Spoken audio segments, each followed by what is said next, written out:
Well, hello. What do you think about all that? Pretty cool, huh? Thank you, Jason, for a magnificent piece of work. We need to find ways to use it. Need to find some. I noticed that it's all over Facebook, so maybe we'll be getting some Facebook folks in. We did not have a chance to change the name of today's stream. It was already posted before this came available, and I should have held it back for a day, but I was anxious to get it on my list, so I got it up and posted it. It hasn't had a lot of play yet, so we'll see. We'll be doing more with it. Once we get it up, if you could share it, each of you, excuse me, to your Facebook or whatever platform you're on. The idea is to try to reach more people and to make this morning stream a more generic, if you will, more fish family oriented kind of piece. At least that's the theory. So we'll see. I need to make a couple of changes here on my channel.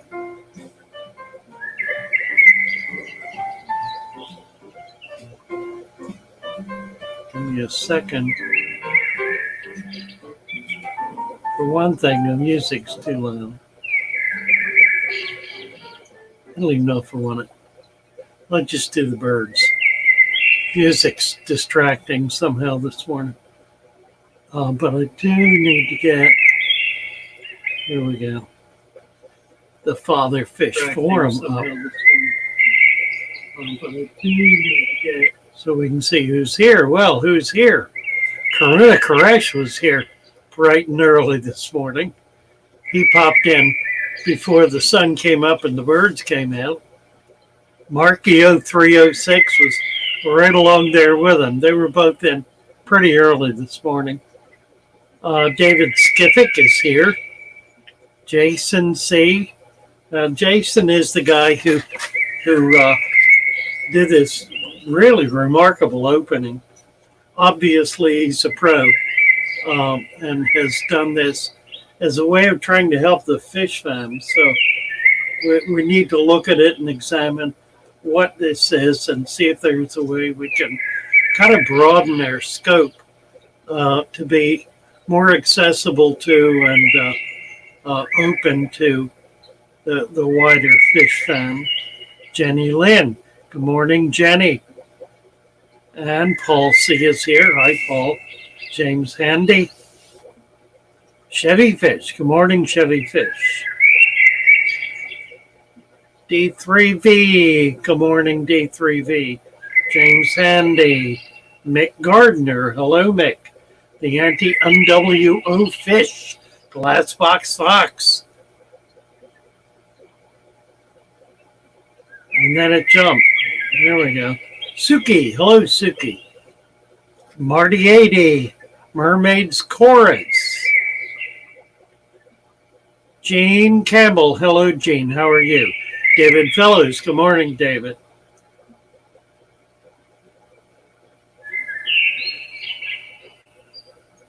Yeah, James is saying I need to make more 10-minute videos to boost your channel. I know I do. I've been derelict at doing that. and I'm suffering accordingly. So I'm just trying to get my head wrapped around what I can do and how I can do it. And I'm hoping that that this idea of Jason's will trigger more videos on my stream too, because I've been kind of stuck since I closed the shop. I think really since before that, as to what direction to go in with my channel. So I'm hoping all this will open things up. Vanotsky, good morning, Vanotsky. Class Spots, Patrick Murphy, and Jason, Marty, Chevy, David, Susan. Hi, Susan. Nice to see you. Christina Whitaker. One Fishy Dude. Good morning, One Fishy Dude. Rohan. Good morning, Rohan. Patrick Murphy. Jean Campbell. I think I acknowledged. David Skivick, David Fellows, Sicky Smith, Bruiser. Hi, Jude Bruiser. And I think Jenny Lynn. So that's Kyle's Aquarium. Aquametric. Kyle's Aquarimetrics. Sorry. Morgan Freilich. Hi, Morgan. So, tell me what you think of the opening video. And what you think of the idea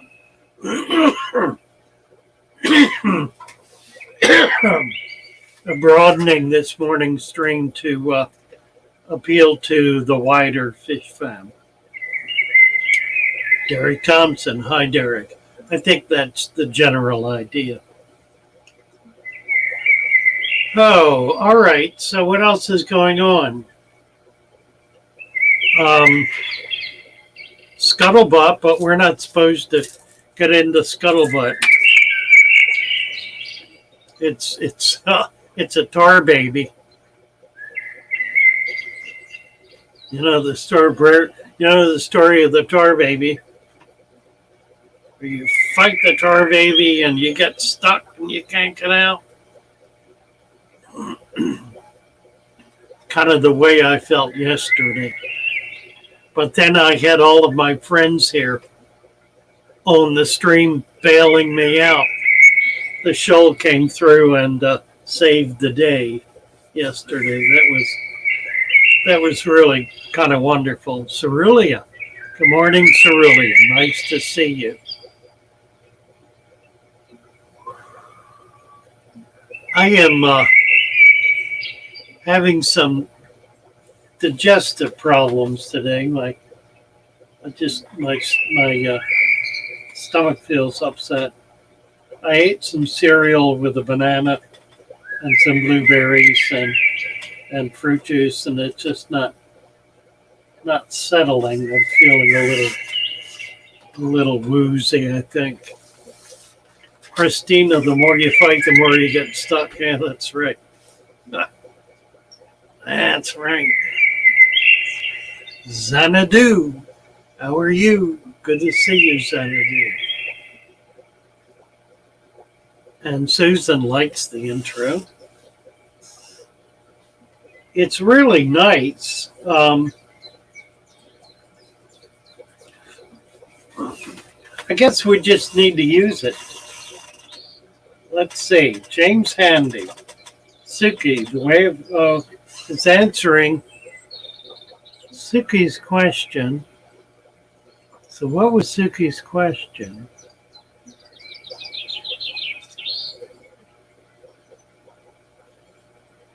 How often do you recommend testing water parameters, especially during the first year? Sorry, I missed that. And then we have an answer coming from James Handy. He says, the way I've always done it, test my water source. I test my water once a week for 4 weeks to see if anything changes. Then once a month for 2 months. Then I keep an eye on the pH. That's pretty good. That's an organized approach for a lazy person like me. That's what I would do at best. That is to say, I would test it every week. He's doing it once a week for a month. That's a good rule of thumb, once a week for a month. And then once a month for 2 months. And then keep an eye on the pH. Ultimately, the pH is the key. Once the ammonia cycle is well established, and you're not doing anything dramatic to change things in the aquarium, then you really don't need to be testing on a routine basis because nothing is going to change. It's kind of self-controlling, really, because if you test every day for a week and nothing changes, you're not likely to do that the following week. You'll cut back some, and it'll get so gradual and so infrequent that you'll do it when you think of it, which will be maybe every couple of months. Not a bad idea to test monthly.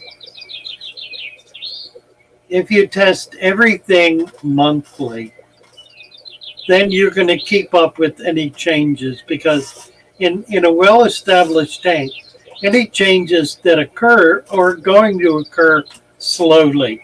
It's not going to happen overnight unless something visible goes on.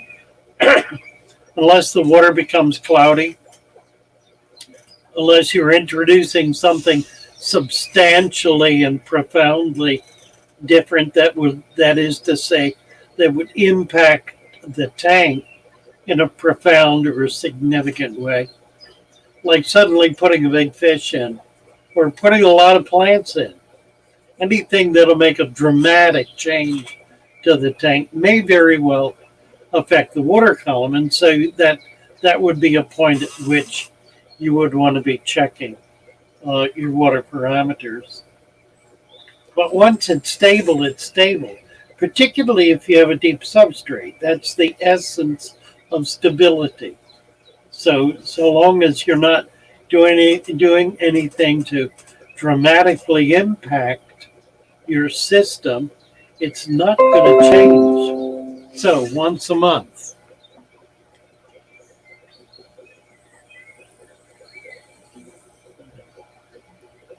Windows wants to do an update. I hate Windows updates. Hate them with a passion. They always fail. Every Windows update I think I've ever done has failed. And it's caused me to have to completely reset my computer, which takes untold hours to do. Windows updates are a complete and abject failure, near as I can tell. So yes, birds are too loud. Well, let me back it off. Who's saying that? Chevy? Chevy's saying, gotta pay attention, Chevy. All right, Chevy, we'll cut the birds back.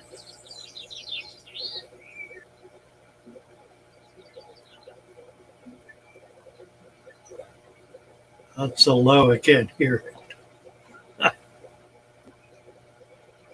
So we got up here.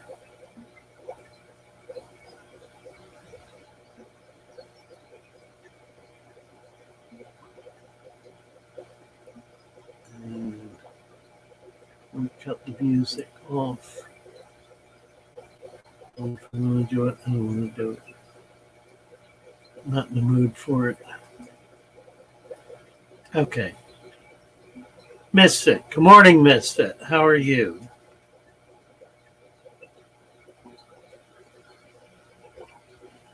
Christina said I test when my fish had odd. Well, that's the other thing, absolutely. If something happens in the tank, the fish start acting weird, water gets cloudy, murky, some kind of change, plants all die. So anything dramatic that occurs in the tank, one of the first things you want to do is check the water parameters, because that's typically where the problem is emanating from. One fishy dude, hello, hello.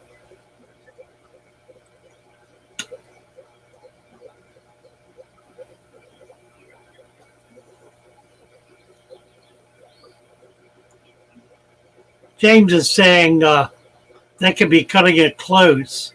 Better to find a change before the fish react. Well, that's clearly true, James. Um, I think what Christina is saying is when you're looking at the fish all the time, and if they start acting a little different, that's a trigger. I mean, that's a signal to see what's going on, to assume that there is a change, that there is something happening that you need to pay attention to. So the very idea of using the fish as a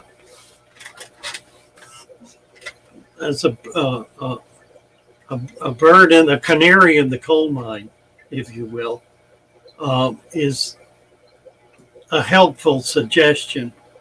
Clearly, you want to have a pretty good sense of where your water parameters are, so that once the tank is stable and established, being able to do a monthly test gives you some idea of whether there are any fluctuations going on. So it allows you to check and test. Jason asking for tech support and installing a larger SSD. You know, I do have J-Dog is near me. And I should talk to J-Dog about this because he's a good tech guy. He's a good software guy, and may be able to help step up our game here. Christina Whitaker. Oh, she says my bedroom is my fish room, so I watch them all the time. I can't afford to buy the test kit, so I have to kind of use my fish as the test kit. Well, and they absolutely are. I mean, I remember back, we didn't always have test kits. We didn't always, and I think we've had pH kits right along. But we didn't have, we couldn't test for nitrates or ammonia, none of that. 30, 40 years ago, you controlled the quality of the water by observing the fish and the plants and the water itself by keeping an eye on what was going on. So I think Christina's right on balance. Being able to detect a change in your tank from your visual contact communications with the tank, and we'll look, seeing the fish, the plants, seeing the water, having some sense of what's going on there, being tuned in, if you will, to your tank and to its moods, its changes, being able to see fluctuations and experience them and have a sense of whether it's good, bad, or indifferent. I rather expect that Christina, who has her fish room in her bedroom, or her bedroom is her fish room, is tuned into her tanks and acutely aware of what's going on in her tanks. It reminds me of a couple of men I knew. Jeff Campbell was one. I've talked a little about Jeff. Henry Hull was another. These were men who sensed when there was a change in their tank. They had multi-tanks. Both of them had 40, 50 tanks at least. and they scanned them daily, always knew what was going on in each tank, and were quick to detect any change, any slight difference, anything that looked just a little off or a little different. And generally speaking, when they saw the change, it took them back to an earlier time when they saw the same thing happen, and so had a sense of what the consequences of that were. It's called experience. When you have experienced, well, here's a good case in point. We had a gentleman come on Discord yesterday who Patrick Paulson had made contact with on Facebook. He was having trouble with his tank. He was losing fish from Denmark, I believe. Couldn't get any help from his local pet shops. They really didn't understand what was going on. He came in and I put him through a series of questions looking at kind of basics, water issues, testing. We did test strips, did all of that. And then I went and I looked at pictures of the dead fish that he had posted. And I knew instantly what the problem was. His fish had columnaris. I tested that a little bit with some of the experience and looking at some other things. He had a picture of a cory that very clearly had columnaris. And so I called it. Now, if I had not experienced it before, I wouldn't have seen it. Because in many ways, it's not obvious. It's a lighter color patch on the fish, as though it's losing or has lost some of its pigmentation. That's it. Sometimes called a saddle disease because it'll occur on the top of the fish. But in the case of his cories, it was on the mouth, around the head, that it was obvious. After I did that and talked to him about it, and we began to look at some treatment possibilities, we were able to get hold of Stephen. Stephen came in, and the first thing he said was, "Do we have a picture of the dead fish?" Well, I went through an hour before I got to that. He got to it instantly, looked at the fish, blew it up on his big screen. He said, "Columnaris." So I felt pretty good about that I did detect the problem. But it also taught me to go for the jugular, if you will. I mean, look at the problem first in its most visible and clearest manifestation before you go mucking about. I was merely trying to eliminate possibilities like a pH change or a change in ammonia or some such thing. And all of his parameters were fine. There was no change there at all. So anyway, the reason I bring that up is because it demonstrates that experience, having seen something or having confronted an issue in the past, helps you detect what the problem is in the present, because it gives you a sense of what that is going to turn into, what that will become, because you've experienced it before. So your experience is really fundamental. We learn by our experience. We learn by making mistakes, and the mistakes are merely our failure to prognosticate what's going to happen. We miss it But then we look back and see, oh, that's what happened. This is not what happened. So the next time this comes up, you know it's likely to be going in that direction and not that one. So experience is the great teacher, of course. I need to get my coffee. It's right here. Excuse me.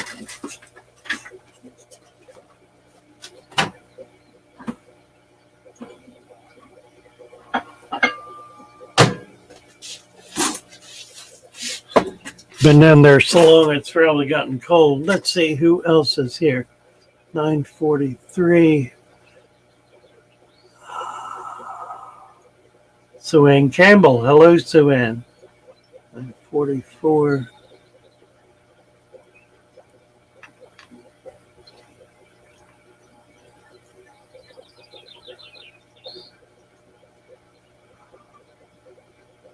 Derek Thompson. Hi, Derek. Carolyn. Good morning, Carolyn. Christina Whitaker. I have the master end strips, but I can look at the fish in my water and almost predict what it's going to say. That's exactly right, Christina. Henry Hall could look at water and tell you what the pH was. I don't know how in the world he did that, but he knew. And I think it wasn't just the water. I think it was the fish. He was looking at the behavior of the fish too. And I noticed it at its extremes, because if the pH dropped to the point where it was becoming acidic, then certain fish like his electric eel would react to it, and it would be a clear reaction. So I think part of it is that he was looking at the way the fish were acting. How did they test in the past? Well, gummy grass, they did not. We did not test in the past. We determined that there was a problem by the way the fish were asking, by the quality or color of the water, by the way the plants were thriving or not thriving. And some people became so good at it that they were attuned to the smallest variation. Probably the best of all of them was Merle Cohen. Merle Cohen brought more fish into this country up until about the 1990s than anyone else ever had. He got out of wholesale import in the 80s. But he was big. He was very big. It was aquarium products. Later became dry goods, and then sold his company to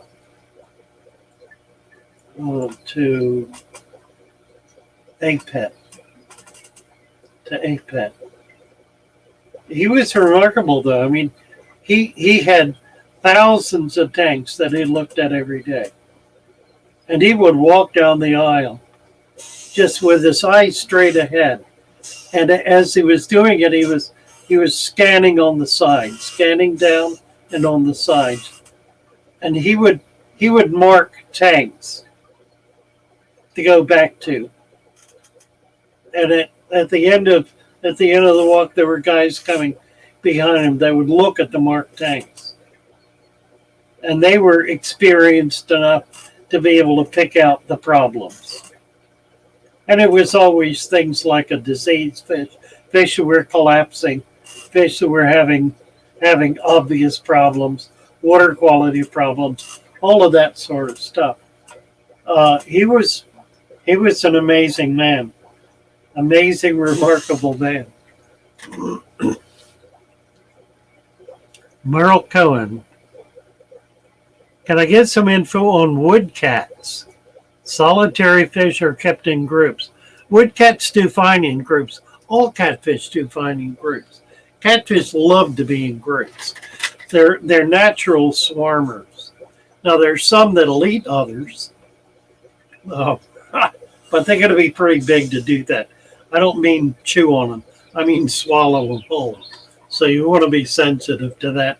But generally speaking, catfish will they will uh, they'll pile up like logs. They'll pile up in a little cave or something.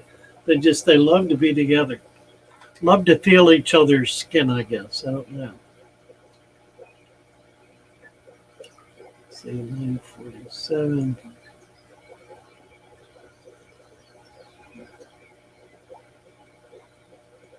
Suki saying, I remember my dad putting charcoal and cotton balls in his HOV. Yeah, the charcoal, we did use a lot of charcoal back then because it absorbed oddball stuff. And it helped to maintain water quality and water balance. What we didn't know is that it also didn't last very long, a matter of a few days at best. But if there was a problem, a minor problem, some minor variation, charcoal very often would resolve the issue. Cubby Grass said smaller tanks seem to be more volatile early on. Yeah, they certainly are.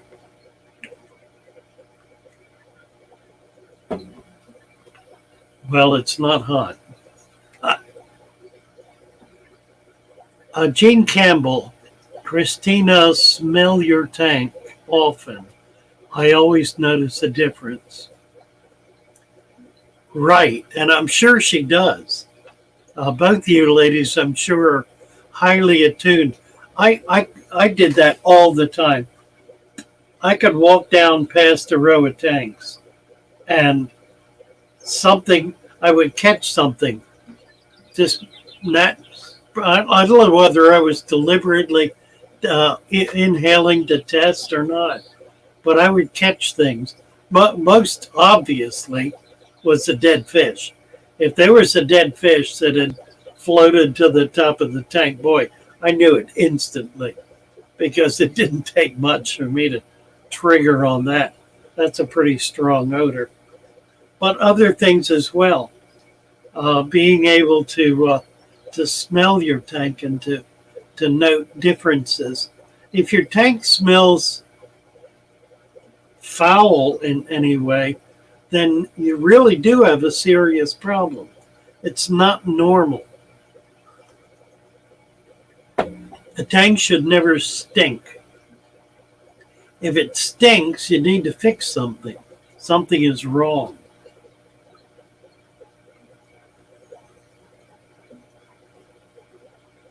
Children are interesting. Children have very, very highly attuned sense of smell. A child will smell things that an adult won't pick up. So if you got a little kid, tune them into smelling the fish tanks. It'll be a big help to you. Oh, Daddy, that stinks. There's something wrong. Take it seriously. Examine it. Look at it. I mean, maybe you won't find anything, but then again, maybe you will. And maybe there really is a problem. The fish tank whisperer. Yeah, you bet. That's absolutely right, Guppy Grass. Fish tank whisperer. Oh, Rohan saying he has 2 tanks in his bedroom and then he peeks through his window to see his 4 outdoor tubs. Rohan, for those of you who don't know, lives in the Himalayas and is with us nearly every day. We also have people like Tisha who are here from Denmark. We have folks from the Philippines, from Indonesia. We've had people in from South Africa. We have a young woman who comes in from Brazil routinely, Josette from Brazil. We have folks here in our stream literally from all over the world. And in fact, it's really fun on the Discord channel. I need to put that link up. Hold on one second. Let me do this. I think that's it. Yes. On the Discord channel,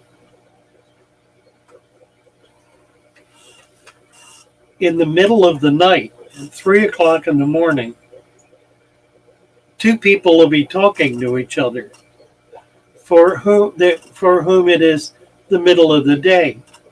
And they'll be on different sides of the earth. It's really kind of remarkable. Tisha and Naresh are up in the middle of the night, my time, early in the morning in one case, late in the evening in the other, middle of the night here. And they're carrying on when I'm fast asleep. So we have the Discord channel, which is becoming increasingly remarkable. More and more people are plugging into it. The conversation is fascinating, and it's going on 2 or 3 channels at once. We have several open channels there that people can plug into, one of which we use here that has, and I really ought to pull it up. Let's see if I can do it. I'm at a point now where I need a third screen. I have 2 screens.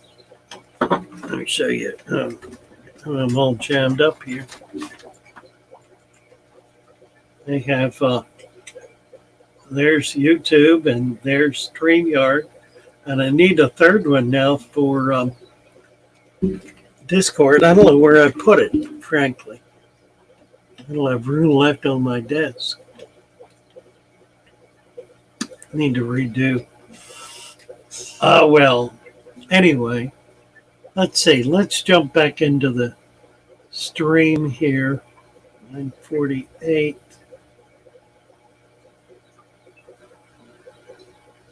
Rohan said he has a pool pond as well. We need to look at that. Christina Whitaker is saying, my husband can smell when something has gone wrong in my tank when he gets home. He can smell it on my clothes when he comes home and I did a water change. Yeah, your nose knows. Your nose is a big source of information that we tend not to take very seriously. Joys of sorrows, columnaris, yet been able to cure it. It really requires antibiotics.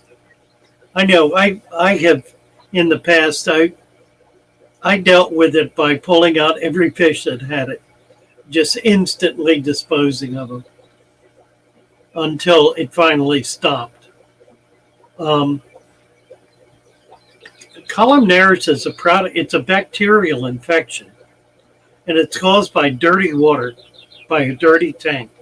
It's caused by an excess of bacteria, which has exploded because you're overfeeding your fish. It is 99.99% of the time, columnaris is a product of overfeeding the fish. It just is. And not having a substrate that is adequate to be able to break down, to be able to retain and break down waste. You know, it's one thing for the waste to go down in the substrate, but if the substrate can't retain it, and I give you gravel, which is unable to retain waste because it is has sufficient gaps that water flow courses through it, and so it's washing it out. Maybe doing it slowly, but it's doing it. So it's bringing all that waste into the water column. You want it when it finally precipitates into the substrate, you want it to stay there. That's why sand. That's one of a dozen reasons why sand. And they don't always correlate with each other. There are so many good reasons to use sand that there is no bad reason to use sand. There is no case in which sand is a bad thing to do. There are countless cases in which gravel is a bad thing to do. And oh, I know, master aquarists can use gravel successfully and never have a problem. Well, so can God. Anybody who's experienced enough to be able to develop strains of fish, breed those fish, maintain a wide variety of animals, sustain 100 tanks, be able to keep plants flourishing and breed fish at will. Yeah, those guys are capable of doing anything they put their mind to because they understand the variables. But for the average fish keeper, and most certainly for the beginner fish keeper, gravel is your enemy. It is your enemy. The tank I was talking about a little while ago, where the man had columnaris, he had spent a great deal of money on that tank. He had put together a beautiful 49-gallon bow front for his children. It was loaded with plastic, which I recommended he remove. It had a very expensive canister filter on it, about a $500 canister filter. He had it full of fish. They had a lot of fish in there. There were probably $500 worth of fish and all common stuff, nothing fancy, all bread and butter fish. He had live plants, but he had gravel, about an inch of gravel. And he was feeding every day, and feeding rather heavily every day. He didn't have a prayer. There was no hope. And the shop that he got all this from, really the several shops, they didn't have a clue, didn't have a thought in their head about what he ought to do to set up his tank. I recommended he put sand in. I tried to reinforce that. I doubt that he will. He'll get some antibiotics and treat the columnaris, but he's not going to treat the cause of the problem. So whereas I came from that issue from one direction, Stephen came from the other, we kind of met in the middle because we both realized, as Stephen said, if he doesn't cap that gravel, he's going to have the same problem over and over again, and it'll get worse. It's really true. It really is true. Gravel is your enemy. And if you're getting things like columnaris, that's why. It's because you're not properly allowing the tank to properly take care of its waste product. And so it's being eaten up by excessive amounts of bacteria that are infesting the water column and ultimately infesting your fish.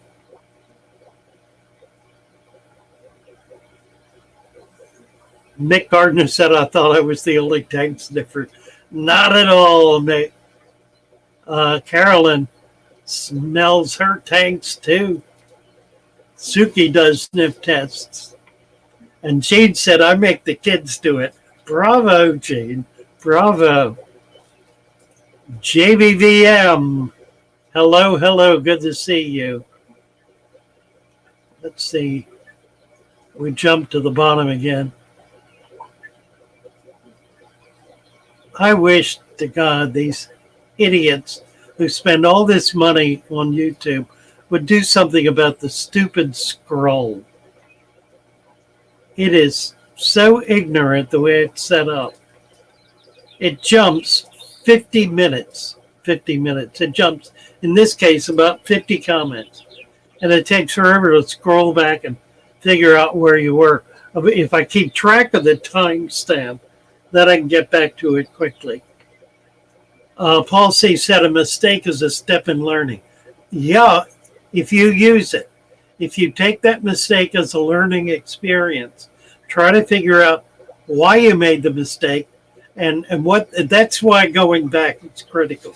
You need to be able to review People who keep logs, I'm always impressed with because they have a way of going back. I use my memory, which is failing me more and more.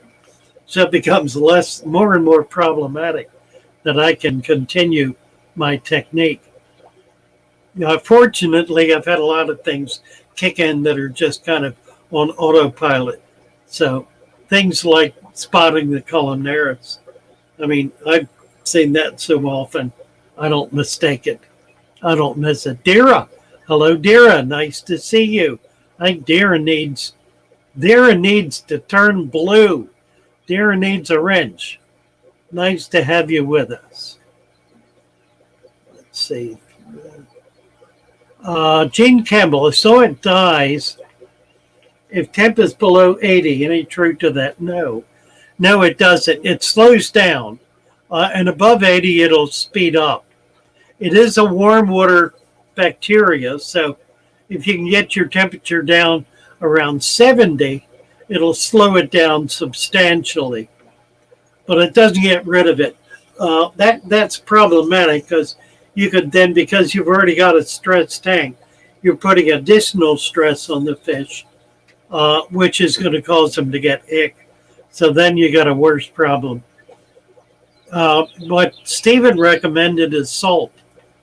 It slows the fish's body down enough for it to begin to overcome and heal. But that bacteria needs to be dealt with. Water changes are a big help. Substantial water changes. Cleaning the bottom, siphoning it out, putting that sand cap in if you don't have it. And if it's bad and you've got fish dying routinely, something that's going to kill the bacteria, a tetracycline, for example, an antibiotic. I think is it gram positive or gram negative? I don't remember. I could guess, but that would be a guess. But it must be positive if it's tetracycline. Derek Thompson, I sniff my tank daily, also temp it daily with light leveling in the sand. I also taste the lettuce leaves I clip weekly. Derek maintains an intrapersonal relationship with his tank. I love it. Thank you, Derek. Christina Whitaker, I use Cipro at a higher cure rate. Found that the babies are weaker than the ones that are immune. I have some fish that are just crazy tough, kind of like people. Yeah, there is that. It's really true. There's some fish that they withstand everything. They are survivors. It's kind of amazing. Derek, I have an adjustable heater, but I still temp it with a food grade waterproof digital thermometer. Good idea. Used to use strips weekly, but it's more cost effective to use the master test kit. Certainly is, and it's more effective too. It's more accurate and it's going to hold up better. The strips really don't hold up. They have a definite shelf life. Relic Turtle, hello, hello. What are we talking about today? Got so many ideas for random stuff, but no way to make a mass market. Relic Turtle is one of our resident artists, a highly trained, highly skilled artist who is successful enough to be able to support his family, or himself at least, on his art. Well-respected artist, as there are a number of people in here, very well respected in their fields. This is not a bunch of kids in here. We're beyond the 12-year-old, or for that matter, the 19-year-old level. You know, we're not doing slapping yourself in the face with marijuana as a way of getting hits. Paul. James Handy. Once I learn when my tanks need a water change, I don't test my water until something looks different.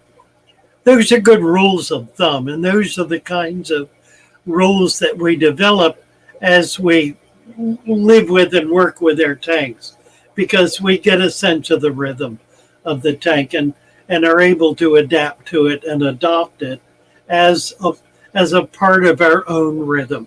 So we work in a kind of a simpatico relationship with our tanks, doing things, like I said earlier, kind of on autopilot, but they're a function of our experience with a tank or those fish. And so it's borne out in the quality of what we're maintaining. Joyce says, I've heard that back in the 70s and early 80s, guppy breeding was so popular that guppies started having the name of their breeders more than on the line name. Is that true? Oh, yes, absolutely. Absolutely. And it continues today. I mean, we get guppies from certain breeders. Lucas's guppies, for example, are particularly his what am I thinking of? His smaller guppies are unique, and he's able to maintain certain lines of them that are unique. There are still guppy breeders. If you will go on to Aquabid, you'll go look under guppies. You'll see some there. The guppy, what's the International Guppy, IGA, International Guppy Association, has lines of guppies. If you get on their list on their website, I believe they have lists of guppy strains, and you can find it there. Still very much the case. Dira, I'm scared to put the fish in a dirted tank. I want to get some soil from Big Bear Lake. Should I let the tank sit and keep the fish in another tank? Or what is the best way to acclimate them to dirt? Dira, they're already acclimated to dirt. They were born acclimated to dirt. They've been acclimated to dirt for 10 million years. It's only in the last few hours of their strange life that they have been subjected to a dirtless environment. Understand me clearly, dear. Your fish know how to deal with dirt. What they don't know how to deal with is a glass bottom, or for that matter, big chunky gravel. They will love and adore the dirt. Now, I don't know what you're thinking about here, but if you're planning to put dirt in and then just put water in and put the fish on top of that, you can do that. You can do that, but it's going to be a pretty messy tank. You're not going to be happy with it, I don't think, because that dirt's going to be up in the water column. The fish will whip it around. Just any current from filters is going to make it like this. Plus, it won't then be able to keep any of the nutrients out of the water column. It's going to all be in there. So, again, you can do it. It's a much more natural way of functioning. It just may not be satisfactory to your aesthetic sensibilities. You may want to put a couple of inches of sand on top of that dirt before you put the water in the tank. Put the dirt in, cap it with 2 inches of sand, then very carefully with a plate or a towel or something to keep from stirring it up, put the water in, fill it up, put plants hardscape in, and go ahead and put the fish in right away.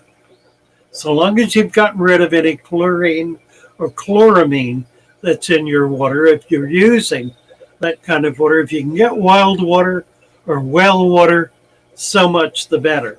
Even rainwater. Although I don't recommend rainwater because it's very soft and will become very acidic very quickly. You need something with at least a KH of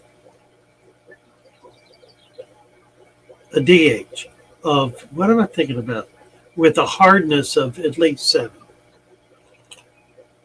I tell you, it doesn't work sometimes. Kind of amazing. Dara, just do it, baby. Do it. Let's see. Rowan said my tanks don't have any odor, so that's good, I guess. Yes, it is. That's very good, Rowan. Rohan. Relic Turtle. Do you know what Relic Turtle? I don't know who he's talking to. Saying, I bet you'd enjoy saltwater setups. We're going to start doing saltwater. I really want to do saltwater. What I've got to do is figure out how to do it here so we can be looking at it every day. I may just cut my system in half and do half salt, half fresh. I kind of don't want to do it, but at some point I've got to make a change, and I got to get some. Christina Whitaker, I tried the Dr. Novak method and your method. Father Fish won the prize in the experiment. Well, the big benefit of the deep substrate method with the sand cap is that it's easy and it's foolproof. It just works. Guppy grass. When I burp, my kids hold their breath. I'm like, I don't smell anything. Kids are terrible. I had children, little kids, coming into my shop all the time, holding their nose. And my shop didn't stink, but it did smell like it had animals in it. It didn't stink. It was just odoriferous, if you will. It was odoriferous. Derek Thompson. Oh, here we go. I was able to add fish immediately after setting up the tank because I took all of the sand from the 29 and its water and sponge filter. Yeah, just a sponge filter from an old tank is a big help. And if you will seed your tank with sand from an old tank, just pour a little on top of the new sand bed. That'll bring all of that life that's on the surface of your substrate right into the surface of your new tank. It's a great way to kickstart a tank. Let me say it again so you understand what I'm saying. If you have multiple tanks and you're setting up a new one with a deep substrate, soil, and putting sand on the cap, do 2 things. Pull a filter out of an old tank and put it in that new tank. You can squeeze it out enough to be able to carry it, but basically you want all of the organisms that are living in that filter in the new tank. So bring that right over. And also, with your net, skim the surface of the sand, just enough to get maybe a cupful of sand, not enough to disturb it, but skim the surface. And then put that in your new tank and spread it out right on top of the existing sand.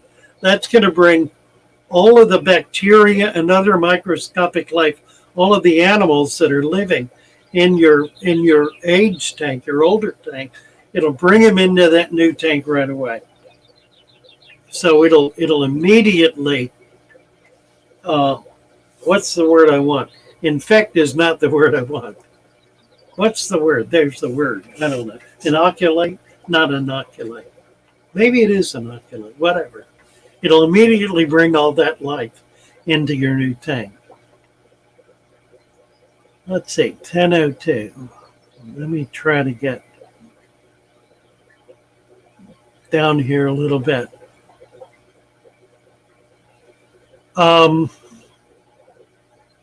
Yeah, Rohan's saying if it's an average size tank, 1 inch of dirt, no more, 2 inches of sand, and you can add a few fish the next day, but do not feed for a few days and add plants.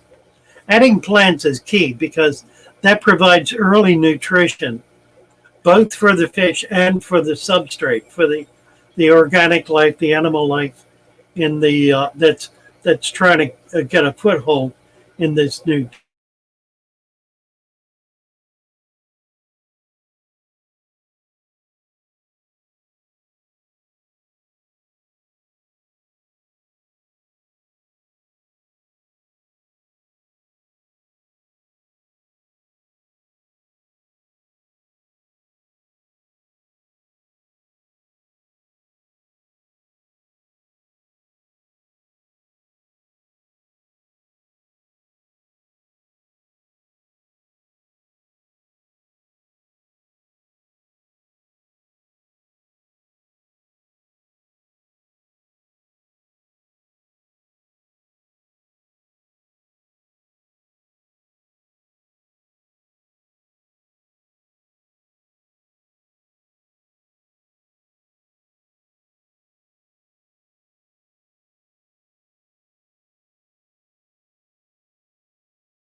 Well, I think we're back.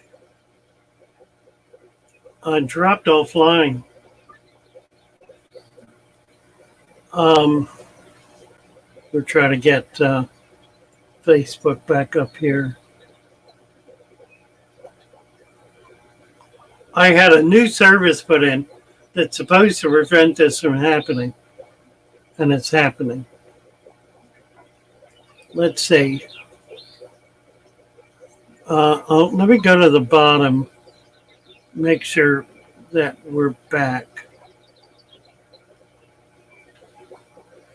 I've been trying to get to the bottom of the comment section all day. You know what? I don't even have live chat up. I'm on top chat.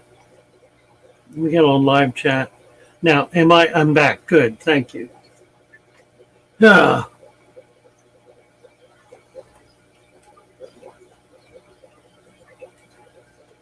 Yeah, it's signal strength was way down and it just dropped off.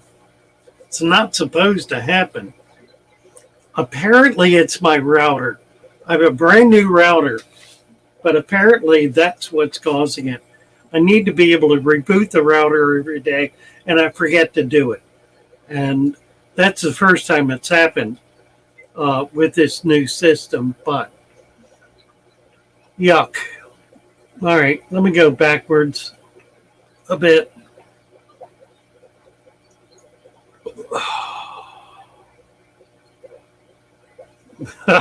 Joyce said, okay, I can stay. My fish are as fat as me anyway. Food can wait. It's back. Jason, hook up a new filter to an existing aquarium for a few weeks. Oh yeah, right. And then just move it over. So if you got time, or you can switch them out. If you got a new filter with a new tank, put the new filter on an old tank. Bring the old filter over and put it on the new tank. That works. All right. Dira, I use spring water from a gallon from a 10-gallon goldfish tank. I don't like the idea of using the chemicals to adjust the tap water. Am I okay doing this? It's been going okay. Do I add calcium to balance?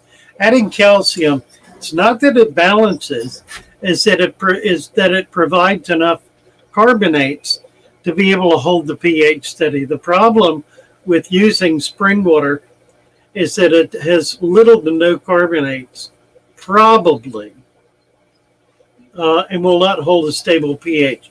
What I suggest you do is keep an eye on the pH. If the pH is remaining at 7 or above, then you're fine. If it's dropping down into the low 6s, then you can simply do a water change at that point.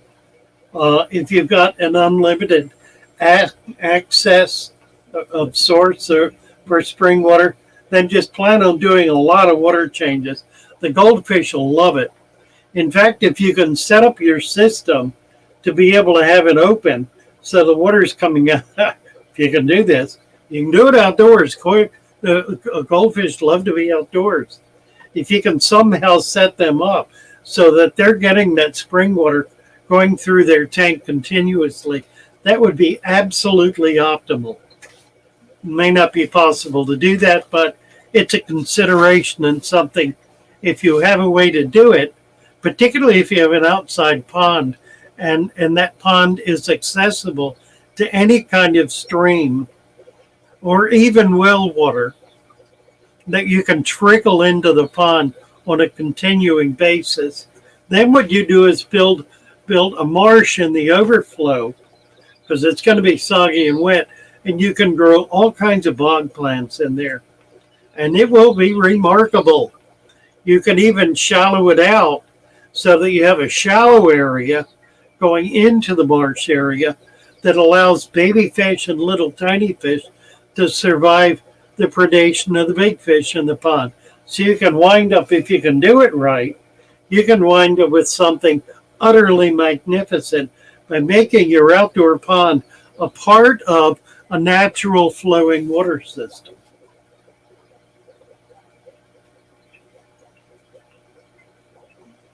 Now, Chevy fish, in order for the nitrogen cycle to keep going, it needs to be fed either with decaying matter, fish waste, or ammonia.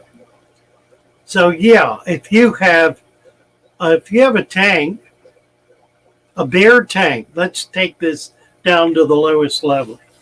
Bare tank, fill it with water. I'm going to let the water sit for a week to get used to it so I can put the fish in. You got a brand new filter you put in there. Brand new water right out of the tap. Dead empty tank. Nothing in it. Nothing. Oh, I really like this little casa. It's a moon dog. Oh, look, a moon dog. You put the moon dog in. And a week later, well, my tank's ready now. It's been sitting there for a week. And everything is fine. So I just went to the store and I bought my fish. And I'm going to put my fish in. I'm going to acclimate them very slowly so they get used to my new tank. So I put them in a little floating jar I got. And then I take a little water out, put a little water in. And I wait a little while, and then I do little water, little water. Wait a little while, a little more, little more, little more. Little more, little more, and now, whoop, dump it. Oh, aren't they wonderful? It's wonderful. Oh, my. Look how they swim and move around. Oh, that one's doing barrel rolls. Oh, how cute that is. Isn't that cute? He's going round and around and around. Oh, my. Isn't this wonderful? Oh, dear. This one's laying on the bottom. Oh, and that one's up top just breathing air. Look how he's breathing air. This one's sleeping. That one's doing barrel rolls. This one's up the top. He's eating the air, I think. Isn't it wonderful? Well, I'm going to bed now. See you all in the morning. Wonder how my fish are this morning. They're all dead. They're all dead. Oh, no. Oh, no. What do I do? So he does the same thing again and again and again. And then, oh, I just can't keep this. I gave up. I couldn't do it. It's too complicated for me. I just kept killing fish. I don't want to do it. No. Don't want to do it anymore. I did the best I could. Did everything they told me. And nothing worked. I don't want to do it. Have you ever heard that story? You ever heard that story? I've heard that story 100 times. 100 times 100. With the additional fact that they put the bag of gravel in the tank and then they put the fish in. And they still all died. So Chevy is right. The nitrogen cycle requires something to feed on in order for it to be able to continue. Needs either decaying matter, like fish waste, plant waste, or ammonia. Something. Can't give it nothing. Oh dear. Going back. Steam your background. Is steam your background up? Oh.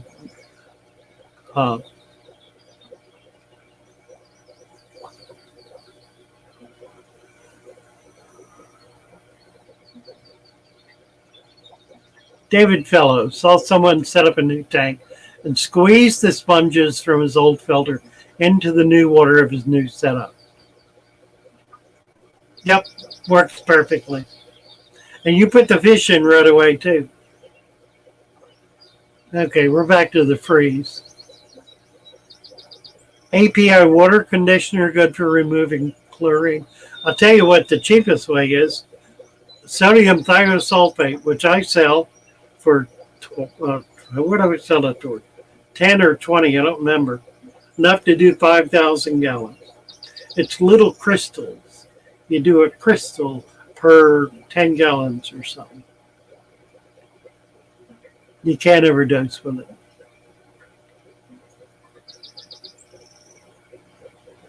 Inoculate was the word. Okay, thank you, Roman.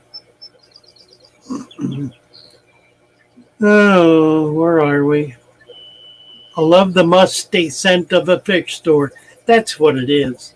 It's probably mold, truthfully. Truth be told, it's probably mold. James Handy, impossible to buy fish these days that aren't inbred, unless you can find F1s. Well, wild caught, yeah, FOs or F1s. Joyce Sorrow, is it possible to turn a freshwater tank into saltwater by going through the process of making it brackish and then ocean water over time? Yes, absolutely. It's also possible to do it by taking out the freshwater and putting in saltwater with the same substrate, no change. You can do that, and that will work. Bacteria survive both. The organic material in there, the plant life and the animal life, is going to die, but it'll quickly be replaced because you've got all the organic stuff going on to do it. I do not recommend you do that. I do not recommend you do that. You can do that, and it will work. You got to be rather attentive early on.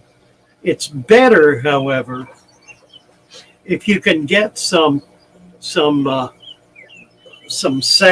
from an existing saltwater tank and layer that into the new tank. If you, what I would do is skim about an inch of sand off of the top of the freshwater tank after it's emptied, replace it with the salt sand from the saltwater tank, and then fill it. And you're going to have a much easier time of it. Basically, the substrate, the dirt layer substrate, is constant. It's not going to be substantially different. Now, a better way to do it is to go into a saltwater body like a saltwater lake. Are there saltwater lakes? Well, there are, but I know that Great Salt Lake, Salt Flats in Frisco. Why would you do that though when you got the bay right there? Go into a saltwater body, a bay, the ocean, whatever. Get a 5-gallon bucket full of mud. Now, if you're going into the ocean to do this, and you're at the beach, you need to go out into the water over the first hump. Then you're in water that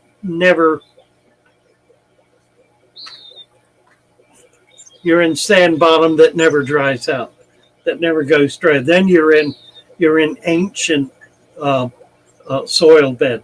Dig some of that up, fill your bucket, lug it back in. Hard work do.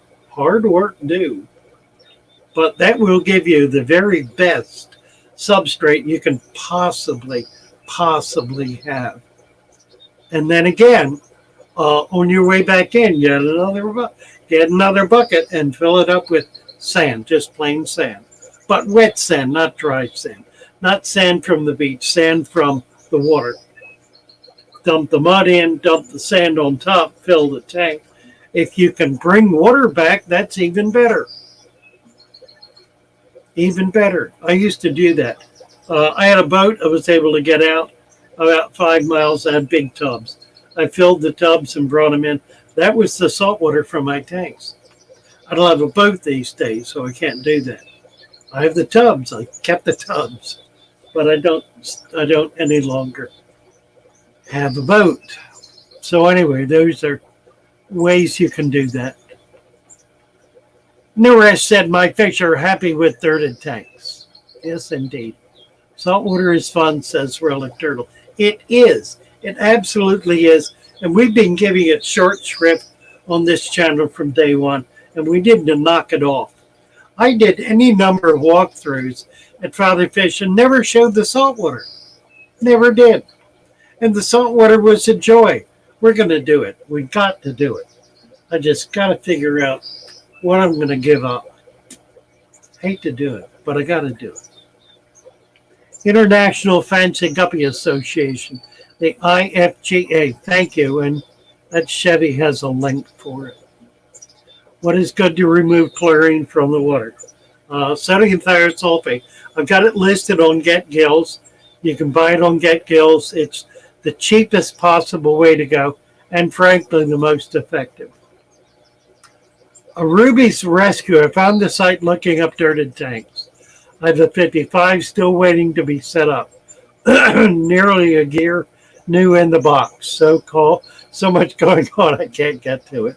Well, make it easy. We're going to make it easy on you. Go to next time you're at Lowe's or Home Depot or a garden shop, buy a bag. Excuse me. Buy a bag of topsoil. This is cut to the chase. Simple system. This will get you going. It ain't going to keep you going for 5 to 10 years, but it'll get you going. If you want to keep it going, put an order in for Father Fish's substrate additive, the supplements that you can add to this. If you want to step up your game a little bit, get some Black Cow. Add a little of that to it. I do have a formula for all this. While you're out, buy a bag of sand. Now, you don't want any sand. You can get blasting sand, that'll be fine. Concrete sand will be okay. Do not use play sand. Do not use play sand. It's so dusty and has clay in it, you'll never get your water clean. Pool sand, if you can find it, is perfect. Put the dirt in the bottom of the tank. Put 2 inches, just 1 inch. 1 inch of dirt, no more. 1 inch of dirt in the bottom of the tank. 2 inches of sand. Cover it over, fill it with water. This will take you, about 25 minutes. Somebody's at my door. Richard. Ugh. Yeah, I am. It's all right. No, it's okay. It's almost. No, I'm on till 11. Oh, okay. It is past 10:30. I'll just get some work then. Okay. Oh, listen, Richard.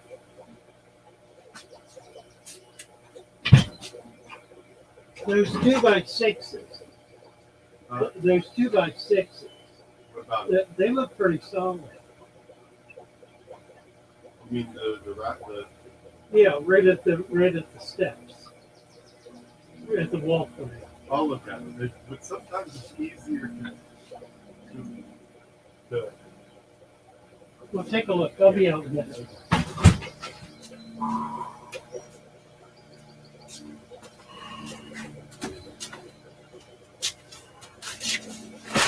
Oh dear.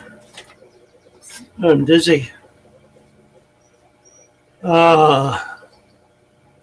Let's see. Marty 80, inbred fish commonly sold by fish sellers. I can make sure I don't buy fish that were inbred so as to avoid having fish with health issues. That's a really good question, Marty 80. And I don't have a really good answer. Because the answer to that involves getting much more deeply involved in your hobby by getting to know other hobbyists, particularly advanced hobbyists who are maintaining strains of fish that are unusually healthy. You can find such people here. You can find them on YouTube. You can also find them on Aquabid. It's a very old, very well established website. Now you got to be somewhat careful. Make sure if you're going to buy from there, you check their credentials, check their feedback. Make sure they're people who are respected. But the Aquabit is really a good source for the novice to be able to find people who have sophisticated collections of fish that they're willing to sell their offspring to. I would check that out. Chevy Fish said, good advice is when using meds on fish, do the full course treatment despite seeing no more signs of the disease. Some disease may go unnoticed and reinfect and become resistant to the meds if not used fully. Really good advice. Really good advice. If the treatment calls for 2 treatments, do 2 treatments. Even though after 1 treatment, oh good, it cured it. It's gone, fine. I'm finished now. I don't need to do this anymore. Do it anyway. Because there are going to be forms of bacteria in there, pointing case, that have been fighting this drug they're putting in here, fighting it. Come on, John, get over here. Help me fight this drug. My God, John's dead. He's gone. Frank, come in here. Help me with this. He's Frank's dead. I'm all alone here. Oh, my God. Oh, oh. I gotta survive. I'm gonna survive. And then it goes away. Oh, oh, oh. Well, I survived that. That ain't never going to get me again. Because I'm going to start producing offspring that have got all my genes in it. Because I survived. And now all of my survivors are going to survive. That's the way it works. It's exactly the way it works. The strongest bacteria that survive that immediate onslaught, you may not see them. It may be 1% or less of what was in there. But I'll tell you this, you let the survivors live and you're going to have a worse problem down the road because that treatment isn't going to work on them. They've already beaten that one back. Keep it in mind. Chevy is right. Do the full course. If you're given medicine by the doctor for yourself, do the full course. Same thing will happen in your body. The anti-NWO says, since adding my fish to their new dirted tank, I've noticed the colors of the fish are far more vibrant. That's exactly right. It's exactly what it does. It gives them a health that's just really remarkable. A relic turtle is acclimated to a lake because they swam in it. Well, all right. Maple Street Aquatics. Hello, hello, hello. Nice to see you. Good to have you with us. James Sandy prefers the IFGA guppies, not the Asians. They're stronger, they're healthier, they're bigger. I think they're prettier. Unless you can get the Japanese, but that's IFGA as well. So, IFGA simply means these are guppies that have come direct from breeders, people who have strains of fish that they have worked on sometimes for decades that are going to be the healthiest fish, the prettiest fish, and the best ones you can get. Christina Whitaker says, my mom got her first horse at 15 with the money she made from guppies. Bravo. Bravo. I sold guppies. Back in college, in graduate school, I was selling guppies. Fed my family on guppies in grad school. All right.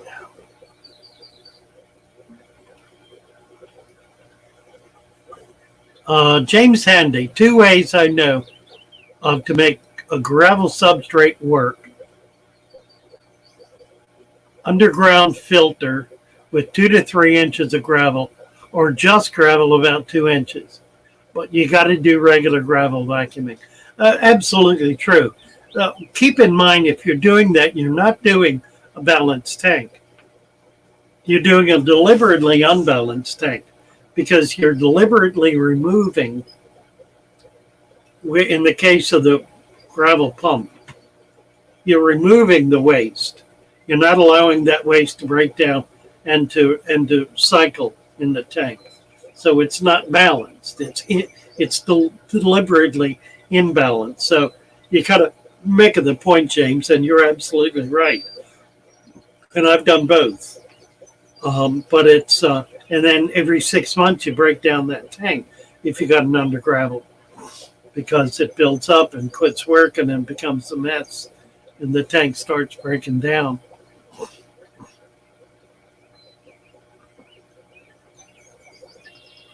All right, where are we? We're back to the chat, and we're out of time. And I'm gonna play new song again, and I got it all set up to do. Except I need to get on share here. Coming up, coming up, coming up, coming up. Bye, y'all. Love you all. Delighted to be with you. Have an absolutely amazing day. Be joyous. Keep yourself and your fish healthy and happy. And dive deep into that turbid tank. Love you all. Bye for now. See you. Today's Wednesday. See you in the morning. We're going to be called Fish Family Forum. Fish Family Forum. Starting tomorrow. Look for it. Bye for now.